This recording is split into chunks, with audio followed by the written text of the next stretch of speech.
નમસ્કાર કેટીવી ખાસ ખબર સાથે હું જયમિની સમાચારની શરૂઆત કરીશું નડિયાદથી। નડિયાદ જિલ્લાના વડતાલમાં ગુજરાત ભાજપ પ્રદેશ પ્રમુખ જગદીશ વિશ્વકર્મા સ્વામિનારાયણ મંદિરની મુલાકાતે પહોંચ્યા હતા। શિક્ષણ પત્રીના 200 વર્ષ પૂર્ણ થવાના અવસરે ચાલી રહેલા સમૈયા કાર્યક્રમમાં તેમની હાજરી આપી હતી। લક્ષ્મીનારાયણ દેવના દર્શન કર્યા હતા અને સંતોના આશીર્વાદ પ્રાપ્ત કર્યા હતા।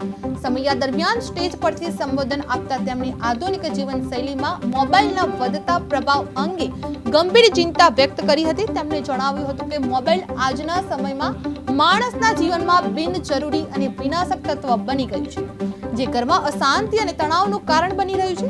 જગદીશ વિશ્વકર્માએ સૌ સનાતનીઓને અપીલ કરી કે જેમ આપણે ધાર્મિક ઉપવાસ રાખીએ છીએ તેમ અઠવાડિયામાં એક દિવસ મોબાઈલ ઉપવાસ રાખવો જોઈએ। એક દિવસ માટે મોબાઈલથી દૂર રહી કુટુંબ અને આધ્યાત્મિક જીવન સાથે જોડાવાનું મહત્વ પણ તેમણે સમજાવ્યું। તેમના આ સંદેશને ઉપસ્થિત શ્રોતાઓએ તાળીઓના ગડગડાટ વચ્ચે સ્વીકાર કર્યો હતો। વડતાલમાં ભાજપ પ્રમુખ જગદીશ વિશ્વકર્મા કાકાની મુલાકાતે આવ્યા હતા। શિક્ષા પત્રીના 200 વર્ષના સમયમાં આ કાર્યક્રમમાં હાજરી આપી હતી। મોબાઈલના વધતા પ્રભાવ પર ચિંતા વ્યક્ત કરી હતી। અઠવાડિયામાં એક દિવસ મોબાઈલ ઉપવાસની અપીલ કરવામાં આવી હતી અને સંદેશને શ્રોતાઓએ તાળીઓથી પ્રતિસાદ આપ્યો હતો।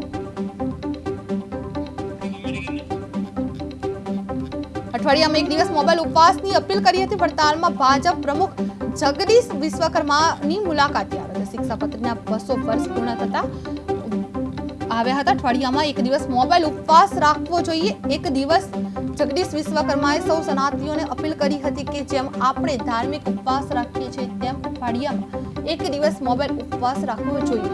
એક દિવસ માટે મોબાઈલથી દૂર રહી કુટુંબ અને આધ્યાત્મિક જીવન સાથે જોડાવાનું મહત્વ પણ તેમને સમજાવ્યું હતું।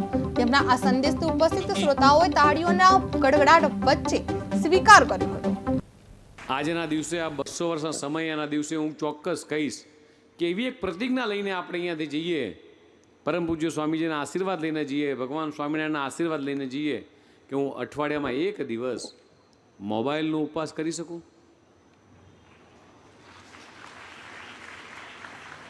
અઠવાડિયામાં એક દિવસ સોશિયલ મીડિયાનો ઉપવાસ કરી શકું। મિત્રો, નાની વાત નથી।